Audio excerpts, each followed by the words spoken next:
Hi Andy.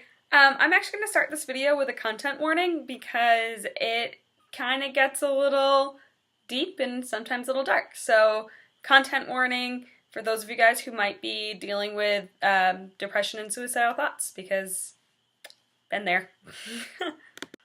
So, I was coming off of a really rough weekend yesterday. It was good. It was amazing because I was coaching robotics and I love coaching robotics. But it was also really rough because it was long. I didn't get enough sleep and I felt like I had an unfair level of responsibility or I don't know. I felt like the workload of responsibility wasn't shared as equally as it could have been between me and my coworkers. And so like I was just coming off a really rough weekend. And then on Sunday, like all day Sunday, I was like on the edge of tears, like about to cry. Not really sure why.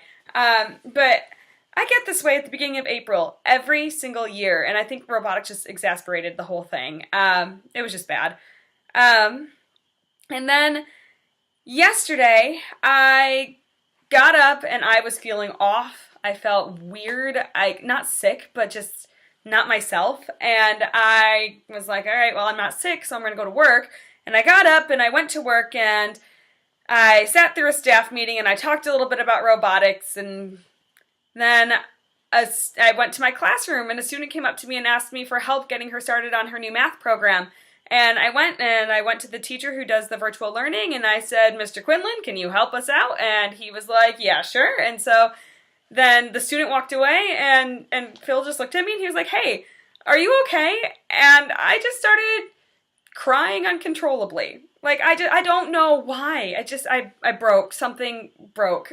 And I was just crying and I was trying to stop and I was like, yeah, I'm fine. And I was clearly not okay. And one of my other coworkers came up to me to tell me something and she goes, hey, you should go home.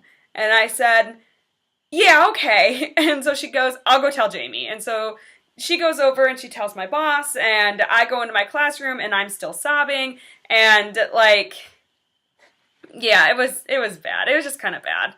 And so I gather all of my stuff and I put it all into my bag and I quick write the agenda on the board so that my parapro Donna could teach for the day. And I was nearly out the door and all of my students are like, oh my gosh, are you okay? Miss B, what's wrong? Are you okay? And I am so glad that I went home because I love my kids. I love them. I love them. I love them.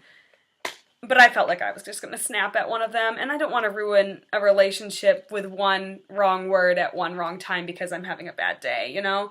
So I said, yep, I'm okay, and I walked out the door, and I went home, and I slept for 4 hours. And it was good. I really needed that sleep. And then I texted my dad for a little bit, and I texted my mom for a little bit, and man, I just felt so much better after that sleep. It was amazing. So then I got up at about 1 o'clock and I cleaned my entire apartment. I did the dishes, I vacuumed the floor, I cleaned out my table, I cleaned my bathroom, I did my laundry, I put away things in my bedroom. Like, I just cleaned everything. And I sat on my couch and I crocheted and I watched a movie and I just felt so much better. As it turns out, the constant 24/7 stress that I've been kind of working with might not be the healthiest thing in the world, and my body just broke and it said, hey, no, slow down now. And I did, and next time I'm gonna pay attention to what my body needs before I break down in front of my students. And so I've been thinking lately about the fact that it's April and how April is really hard for me, and I realized on Sunday it was the 3-year anniversary of the day that I thought that I was going to choose not to live anymore. I thought I was done. I thought that I couldn't do what I was doing anymore and something needed to change, and I thought that the best change was just not to be alive anymore. And it turns out I was very wrong. Before I even implemented any part of my plan, I told my roommate, and my roommate freaked out a little bit, but then helped me seek help that I needed. I told my mom, I told my RA, and I got the help that I needed. I went to counseling for a while. I spent a lot more time with people instead of isolating myself, and it has been amazing. I've been thinking about all week what I would have missed if I had if I had gone through with my plan 3 years ago. And I'm gonna cry again. I know I am. But Andy, I am so glad to be sitting here in front of you today, and I am so, so glad that I've started to take my mental health a little bit more seriously. And I love where I'm at right now. I love my life. I love what I'm doing. And even though I still struggle with some of those thoughts sometimes, I know that God has me here for a reason, and I wouldn't be here if He didn't have a plan for me. So thank you for letting me post this a day late.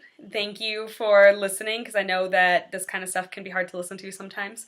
And thanks for being a great friend. I love you so much, and I will see you on Thursday. Bye.